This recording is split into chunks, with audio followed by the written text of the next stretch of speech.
हरियाणा के चुनाव नतीजों ने देश भर के राजनीतिक विश्लेषकों को हैरान कर दिया। तमाम एग्जिट पोल, बड़े बड़े चुनावी पंडित, हरियाणा की राजनीति के जानकारों के तमाम अनुमान और दावे धरे के धरे रह गए। राजनीतिक विश्लेषकों, पत्रकारों का यही आकलन था कि हरियाणा में कांग्रेस ही सरकार बनाएगी और एग्जिट पोल के आंकड़े नतीजों में तब्दील होंगे।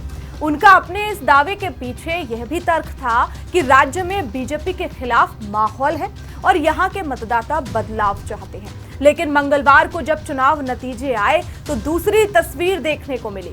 बीजेपी शानदार प्रदर्शन करते हुए न सिर्फ अपने दम पर बहुमत हासिल करने की दिशा में आगे बढ़ रही है, बल्कि उसने उन तमाम दावों और तर्कों को भी गलत साबित कर दिया जिनमें यह कहा जा रहा था कि राज्य सरकार के खिलाफ जबरदस्त एंटी इनकम्बेंसी है।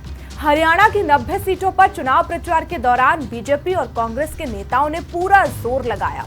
दोनों ही राजनीतिक दलों ने अपने दिग्गज नेताओं को चुनावी मैदान में उतारा और इस दौरान टीवी, अखबारों और सोशल मीडिया के तमाम प्लेटफॉर्म्स पर चुनावी माहौल गर्म रहा।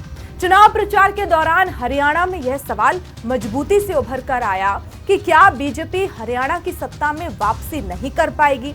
हरियाणा के नतीजों से ये बात भी पता चलती है कि कांग्रेस ने जिन दावों और तर्कों को चुनाव प्रचार में आधार बनाया था, जनता ने उन्हें वैसी अहमियत नहीं दी जैसी कांग्रेस को उम्मीद थी। हरियाणा में चुनाव प्रचार के दौरान कांग्रेस ने मुख्य रूप से जवानों के लिए अग्निवीर योजना, किसानों से संबंधित मुद्दों, महंगाई, बेरोजगारी के साथ ही संविधान और आरक्षण पर खतरा होने की बात को भी दलित समुदाय के साथ ही समाज के अन्य वर्गों के सामने भी रखा था। कांग्रेस को आशा थी कि लोकसभा चुनाव के दौरान इन मुद्दों का जिस तरह जबरदस्त असर हुआ था, वैसा ही कुछ विधानसभा के चुनाव में भी होगा। लेकिन बीजेपी ने इसकी काट के लिए हरियाणा में भूपेंद्र सिंह हुड्डा के नेतृत्व वाली 2005 से 2014 तक चली सरकार के कामकाज पर हमला बोला। प्रधानमंत्री नरेंद्र मोदी, गृह मंत्री अमित शाह, मुख्यमंत्री नायब सिंह सैनी समेत हरियाणा बीजेपी के सभी बड़े नेताओं ने हुड्डा सरकार के दौरान खर्ची और पर्ची को जोर शोर से उछाला। खर्ची और पर्ची का सीधा मतलब भ्रष्टाचार और भाई भतीजावाद या पक्षपात से है। बीजेपी ने चुनाव प्रचार के दौरान कहा कि हुड्डा सरकार के शासन में दलितों पर अत्याचार हुआ। प्रधानमंत्री समेत बीजेपी के तमाम बड़े नेताओं ने चुनाव प्रचार के दौरान बीजेपी में मुख्यमंत्री बनने के लिए चल रही लड़ाई को भी लोगों के सामने रखा। पीएम मोदी ने अपनी रैलियों में कहा कि कांग्रेस में बापू और बेटा भी मुख्यमंत्री बनने के दावेदार हैं। उनका इशारा पूर्व मुख्यमंत्री भूपेंद्र सिंह हुड्डा और रोहतक से उनके सांसद बेटे दीपेंद्र हुड्डा की ओर था, जबकि बीजेपी की ओर से स्पष्ट रूप से चेहरा नायब सिंह सैनी ही थे। कांग्रेस में पूर्व मुख्यमंत्री भूपेंद्र सिंह हुड्डा के अलावा सिरसा से सांसद कुमारी शैलजा भी सरकार बनने की सूरत में मुख्यमंत्री पद की दावेदार थी। प्रधानमंत्री ने हरियाणा में चुनाव प्रचार के दौरान इस राज्य से अपने भावनात्मक जुड़ाव को भी लोगों के सामने रखा और कहा था कि हरियाणा ने उन्हें बहुत कुछ दिया और बहुत कुछ सिखाया। याद दिलाना होगा कि कुमारी शैलजा लंबे वक्त तक चुनाव प्रचार से दूर रही थी। इसकी एक बड़ी वजह कांग्रेस के एक कार्यकर्ता द्वारा उन्हें लेकर जातिगत टिप्पणी करना थी।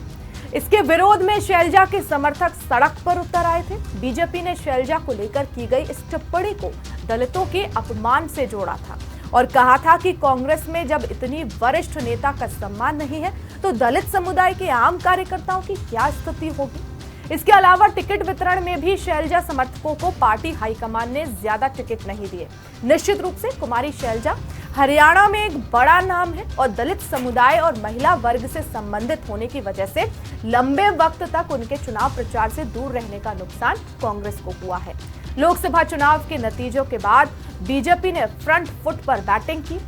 गृह मंत्री अमित शाह ने खुद एक बार हरियाणा में चुनावी रणनीति बनाने का मोर्चा संभाला और पार्टी की चुनावी रणनीति बनाने, बूथ मैनेजमेंट करने, उम्मीदवारों का चयन करने के साथ ही चुनाव प्रबंधन से जुड़े पहलुओं को संभाला।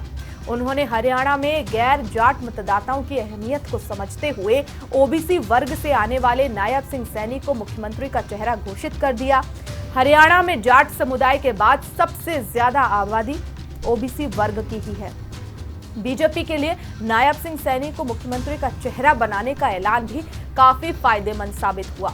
नायब सिंह सैनी ने हाईकमान के द्वारा इतनी बड़ी जिम्मेदारी दिए जाने के मौके का फायदा उठाया और समाज के सभी वर्गों के लिए तमाम बड़े ऐलान किए। सैनी सरकार के बड़े ऐलानों में 50,000 नौकरियां देना, गरीबी रेखा से नीचे के प्रत्येक परिवार को 100 वर्ग गज के प्लॉट मुफ्त देने से लेकर हरियाणा अंत्योदय परिवार परिवहन योजना के तहत 1000 किलोमीटर तक मुफ्त बस यात्रा, पर्याप्त बुनियादी ढांचे के साथ अनाधिकृत आवासीय कॉलोनियों को मंजूरी देना और सभी 24 फसलों को एमएसपी पर खरीदना भी शामिल है। चुनाव के नतीजों के बाद कहा जा सकता है कि सैनी ने खुद को साबित किया और चुनाव प्रचार के दौरान बीजेपी ने महारा हरियाणा नॉन स्टॉप हरियाणा नारे के साथ चुनाव प्रचार किया और इस बात को मतदाताओं के बीच पहुंचाया कि बीजेपी ने 10 साल के शासन में हरियाणा में बिना पक्षपात के काम किया है। हरियाणा में पिछले कुछ सालों में राजनीतिक माहौल बेहद गर्म रहा। पहले जाट आरक्षण आंदोलन, फिर किसान आंदोलन और उसके बाद महिला पहलवानों का आंदोलन। इन आंदोलनों के बाद ऐसा माना जा रहा था कि बीजेपी को विधानसभा चुनाव आने पर बहुत नुकसान होगा, लेकिन पार्टी ने सधी रणनीति के साथ काम करते हुए इन सभी मसलों पर अपना स्टैंड मजबूती के साथ सामने रखा। बीजेपी ने लोगों तक यह बात पहुंचाई कि कांग्रेस हरियाणा में किसानों पहलवानों के मुद्दे का राजनीतिकरण कर रही है। तो कैसी लगी आपको यह जानकारी, हमें कमेंट के जरिए जरूर बताएं। साथ ही साथ हमारे चैनल को सब्सक्राइब करें और बेल आइकन को जरूर दबाएं ताकि जो भी नई स्टोरी आप तक पहुंचे वो नोटिफिकेशन के माध्यम से आप सबसे पहले देखें।